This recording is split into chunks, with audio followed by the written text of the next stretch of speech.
Now, to put matters of e-commerce into perspective is none other than the CEO of Jumia Kenya, Mr. Sam Chappatte. Welcome, sir. Thank you for your time. Thank you for having me. Now, just give us the statistics, in terms of performance of the e-commerce sector between 2018, 2019, actually last year, 2019 and 2020. How does that compare?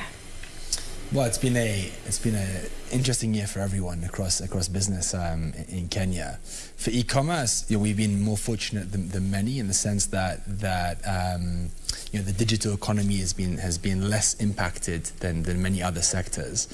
This is what's been really exciting about this is that we can play an important part in people's lives over this period. People want to stay home.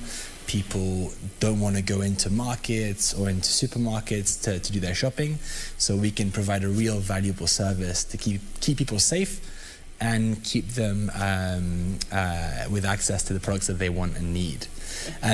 Also, I think really important this year for businesses, in particular small businesses, because as traditional markets get disrupted, as moving around the country gets tough, it's a great opportunity for SMEs to start selling online, as many of them have been doing this year.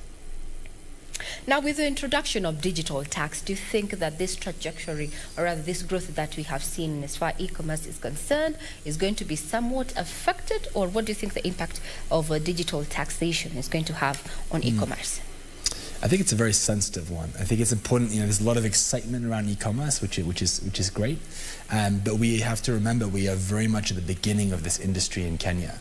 And so if we want this industry to evolve, to create hundreds of thousands, millions of jobs, which it has the potential of doing over the next decade, we need to encourage the growth of the sector. What do we mean by that? We mean we need to encourage businesses to start coming online and selling online. We need to do a big job to educate customers about how to shop online and that it's safe to transact online. And that takes time. And so I think the biggest risk that we need to balance with digital taxation is around, sort of milking the cow before there's enough milk to take. Oh yeah, milking the cow too early. There you go. Yeah? Okay, fine. We get that. Now, you've already told us that we have, the e-commerce sector has grown, or rather registered some semblance of growth despite the COVID-19 disruptions. Now, what have Kenyans been buying? What has stood out in as far as trends? What have Kenyans been buying? Yeah, quite some interesting trends this year. I think the most obvious one is people have been buying sanitizer and masks. So we've seen an explosion of those sales. We worked very hard at the beginning of COVID to get access to these products. To work with manufacturers to bring in masks from abroad when there were big shortages. That's no longer the case, fortunately, which is good. Other categories that have done very well have been beauty. For example, I think beauty is our fastest growing category, I think, today. Why? Because people are staying home. People are staying home. People aren't going to salons as much, and so people are doing sort of treatments at home. People are changing their buying habits a bit, so moving away a bit from makeup and more into creams because they're going out less. So lots of interesting trends there, which we're very excited about. And then, of course, the continued growth of everyday essentials.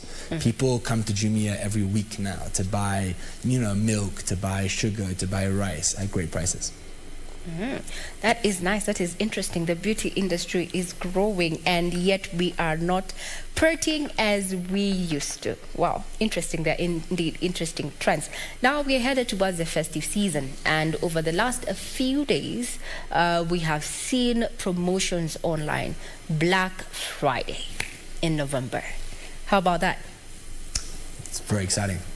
It's been going on now, Black Friday on Jumia, for the last couple of weeks. But the big day is tomorrow. The big day is tomorrow. We're calling it sort of Ultimate Black Friday. It's sort of the International Black Friday day. And we have thousands of new deals. So if you've already shopped, come back, there's great opportunities. And if you haven't, don't worry. We've got tons of more stocks of everything across all categories. It kicks off at 9 a.m. tomorrow morning and runs throughout the day. Yeah, thank you. Because over the few days, few weeks that people have been shopping on this Black Friday promos, the timings are quite, way in the wee hours of the night. But it's good to know that this one will be on from 9 a.m. till what time? 9 a.m. until the end of the day, basically. So there's great offers throughout the day. There's flash sales on our app. Pretty much every hour. There's great games. I mean, last Friday we gave away a year's rent to one lucky guy, actually an army guy from based up in Nanyuki, who came down to pick up his check yesterday. So there's great games, there's great competitions, throughout the day. So download the app and you'll get everything. You've said it's going to be quite an exciting day tomorrow from your end. Are you expecting that Kenyans are really going to come out in numbers and shop? There's been this notion that Kenyans do not have money at this point, especially to spend on non-essentials. Yeah, I think many of our customers are spend conscious right now, which doesn't mean they're not going to spend at all, right? We all need to eat. We all need to, replace a smartphone if your phone is broken. So people are going to be spending, but people are going to be very thoughtful about where they spend, what they buy. And so Black Friday for us is the opportunity of creating significant value for people. People can save money and buy the things that they want. And so I think that's what people are going to focus on tomorrow. Now, maybe you can let's digress from, Black Friday matters for now and bring in the status report of the National Address System. You're one of the stakeholders for this. So where are we as far as this is concerned? The address system, I think, is as it is today. And to be honest, for e-commerce, we've adapted to it. And so it works. Would we save some logistics cost by having a more formalized addressing system? Probably. Is it a deal breaker? No. I think, today we deliver all over the country with our partners. We have hundreds of pickup stations. So I see that as added value for the industry, but not absolute requirement. Now, we're going to the festive season. What are we expecting to see? Especially, Kenyans have a way in terms of shopping. We shop towards the end of the year for the festivities. Are you expecting the same this year? Yeah, absolutely. I mean, I think many customers are sort of are stocking up over the Black Friday period, so that you've already done a lot of your Christmas purchases, your festive season purchases over the Black Friday period. But for others, there'll be a big, Christina Jumia campaign kicking off at the beginning of December, running throughout the month.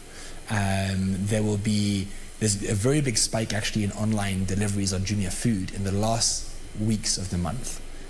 So around Christmas, around New Year's, people are getting together for meals, getting together to have some drinks, and so actually Jumia food orders tend to be very elevated over the last couple of days of the year as well. Now, the issue of security of products, the tracking system on the e-commerce platform is deemed to be a game changer, for customer relations, especially where there's a lot of doubt in the handling of these products. What's your take as an industry player?